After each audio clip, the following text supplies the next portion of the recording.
Hi, Recap Space here. Today, I'm going to explain an American horror film called The Boy. Spoilers ahead. A woman named Greta Evans travels to the United Kingdom after being hired as a nanny by a rich family.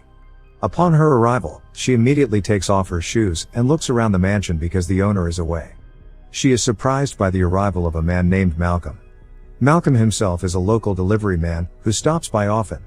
Then Malcolm invites Greta for a tour. Not long after, comes an elderly woman, Mrs. Heelshear, the house owner's wife.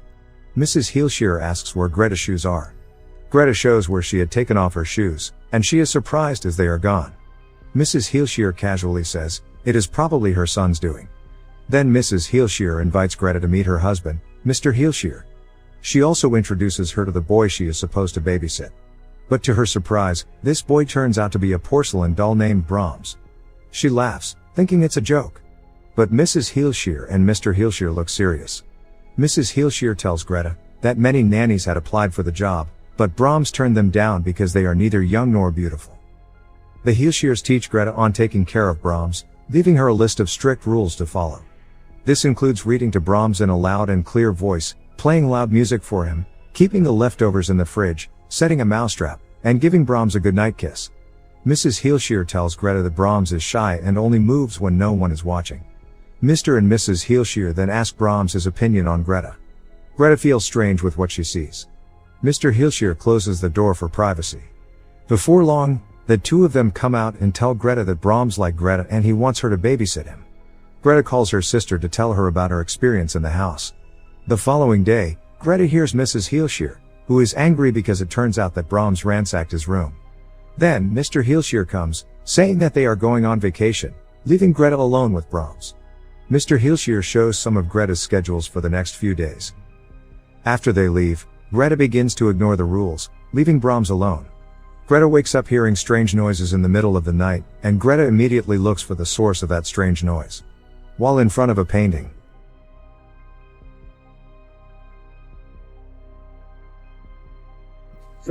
it's coming right out of a wall to choke her. It turns out to be a nightmare. Then Greta checks into Brahms' room and sees tears welling up in his eyes. When examined, it turns out that the ceiling is leaking. That night, suddenly, Greta gets a call. But when she picks it up, no one speaks. In the morning, Malcolm comes to deliver groceries, and Greta asks a few questions about Brahms. Malcolm tells her that Brahms was once a real boy and was the only child of Mr. and Mrs. Heelshear. But then, one day, their house caught fire and after not being able to escape on time, Brahms died. The doll is simply a coping mechanism for the family to deal with their loss. Malcolm then asks her out for a date that night. Greta agrees. Greta gets ready for the date. While on the phone with her sister, Greta sees that Brahms is watching her, and she closes the door. Greta continues to shower. However, she is surprised to find that her hair has been cut, and her dress and necklace are missing. Greta then rushes to look for it. She is lured to the attic by strange noises. She climbs the ladder and suddenly, the attic ladder closes by itself. Greta is locked inside. Malcolm comes to pick up Greta, and Greta shouts for help, but Malcolm doesn't hear her. And he leaves instead. Greta then tries to find another way out. Then suddenly, a huge shadow appears in front of her face, shocking her. And she faints. In the morning, when Greta wakes up, she is mysteriously let out. She explains to Malcolm what happened last night. It turns out that the ladder can close and open on its own. Greta asks Malcolm about Brahms once again, and he states that there are two rumors about Brahms. There are some people in the town who feel sorry for him as they remember him being a very good boy, but on the other hand, there are others who claim that the boy was evil. Later that night, Greta calls her sister again. Her sister tells her that her abusive ex-boyfriend named Cole has been trying to find out where she is. Greta hates Cole very much. Greta suffered a miscarriage after being beaten by Cole. Greta then gets ready for bed and brushes her teeth. Just as she finishes brushing her teeth, she hears a strange noise from Brahms' room. She approaches. And Brahms' room is seen very messy with a lot of papers scattered. She straightened Brahms' head which is tilted, and suddenly the head moves by itself. But it is just another nightmare. The next day, Greta goes to Brahms' room and sees that Brahms has changed his position. He sits with her schedule beside him as if he is asking Greta to obey and do everything as scheduled. Greta, who is shocked, immediately runs to her room and tries to call her sister. Suddenly the phone rings. As Greta answers the phone, A child's voice is heard telling Greta to follow the rules. Follow the rules. Then a shadow appears under the door, and a child's voice is heard.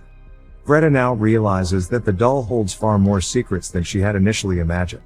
The doll is alive. Greta then opens the door and sees a tray of food filled with sandwiches that Brahms has given her. At that time, Greta has mixed feelings. It turns out that Brahms doesn't want to hurt her, he just wants her attention.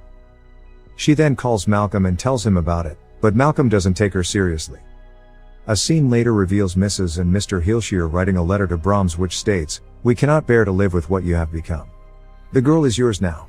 After writing this letter, both Mr. and Mrs. Heelshear stuff their coats with rocks and commit suicide. Greta, who now realizes that Brahms is only the spirit of an innocent young boy who wants to be cared for, is then starting to be nice to Brahms and do the things entrusted to her. The following day, Malcolm comes with a letter from Mrs. Heelshear and Mr. Heelshear. He also asks Greta out for a walk that evening. However, Greta now feels responsible for Brahms and refuses Malcolm's invitation. Disappointed, Malcolm leaves. Greta is then surprised by Brahms, who can move places by himself. The following day, Greta asks Malcolm to come, to show that Brahms is actually alive. At first, she fails to prove it because the doll only moves when no one is watching. So she then leaves the doll alone and it moves. Eventually, Malcolm believes her. That night, Malcolm stays with Greta. The two are spending their time together. But their activity is stopped by Brahms, who is possibly jealous. Then the two of them have a conversation in the kitchen. Malcolm realizes that Greta is getting attached to him. He warns her by disclosing a more detailed story surrounding Brahms' death. According to what he knows, when he was a child, Brahms used to play with another girl of his age named Emily Cribbs. On Brahms' 8th birthday, Emily went to play with Brahms in the Heelshear mansion and never returned. Her body was later discovered in the woods with her skull crushed. When the cops arrived at the mansion to question the young boy, it was already burning down and Brahms was later found dead. With this, Malcolm concludes that Brahms' spirit, which resides in the doll, could possibly be evil. In the morning, Greta's abusive ex-boyfriend, Cole, shows up at the mansion intending to force Greta back home. For Greta's safety, Malcolm stays nearby. At night, Greta asks the doll for help. Cole wakes up and sees a message written in blood telling him to leave. Believing it was done by either Greta or Malcolm, he becomes furious. Realizing that Brahms did it using rat blood, she tries explaining it to him, but he refuses to believe her. Eventually, Malcolm ends up joining them and he too tries to convince Cole that there's a lot more to the doll than meets the eye. Cole gets a fit of anger and he smashes the doll to pieces. This is when the lights in the house start to flicker. The house begins to shake and they hear noises behind the walls. Cole tries to figure out where the noise is coming from. Then, suddenly, the mirror explodes. Cole falls behind. From a hole behind it, emerges a man who turns out to be the real now adult Brahms wearing a porcelain mask identical to the doll's face. Brahms beats Cole and kills him. Malcolm and Greta are frightened and run for safety. Greta and Malcolm discover Brahms' room. There, they find a doll made from Greta's missing dress, hair, and jewelry sits in Brahms' bed. From that room, Brahms has been watching Greta all this time. Greta also finds the goodbye letter from the Heelshears, revealing their plan of leaving Greta behind as a mate for Brahms. Then Brahms finds them. Brahms knocks out Malcolm, threatening to kill him if Greta leaves. Greta is able to escape the house but returns to save Malcolm. Arming herself with a screwdriver, she invokes the rules and forces Brahms to bed. He asks for a goodnight kiss. When he tries to kiss her, she stabs him. Brahms tries to choke her but she pushes the weapon in deeper and he collapses. Greta rescues Malcolm and they escape the house. In the closing scene of the film, Brahms can be seen putting back pieces of the doll together, suggesting that he is probably still alive. From all of this, we can deduce that Brahms never died in the first place. He was always a twisted little kid and he ended up murdering Emily Cribbs on his 8th birthday. To save him from the world, his parents burned their own house and faked his death, and hid him in the walls of their grand mansion. It also reflects on why Mr. and Mrs. Heelshear committed suicide. Eventually, their guilt outweighed their love for their child and they decided to end their own suffering. Also, there are several hints dropped throughout the runtime of the film that lead up to its big reveal. In the beginning of the movie, when Mrs. Heelshear tells Greta about the rules of the house, she makes it clear that Brahms likes his music loud. This suggests that since Brahms lives in the walls, music or anything that is being read out to him should be loud enough to be audible through the walls. The Heelshears also seem to be very particular about keeping their house vermin-free. They emphasize on how she's expected to keep the mouse traps clean so that none of the mice enter the walls of the house. Mrs. Heelshear also tells her that they save all of their uneaten food, and it is pretty obvious that all of this food goes to Brahms. Mrs. Heelshear tells Greta that Brahms is shy and only moves when no one is watching. This shows that the doll was never actually moving on its own but was being moved by the real Brahms who lives in the walls. That's my explanation for the movie The Boy. Subscribe for more videos like this, turn on notifications and leave a like to help the channel out. Thank you for watching.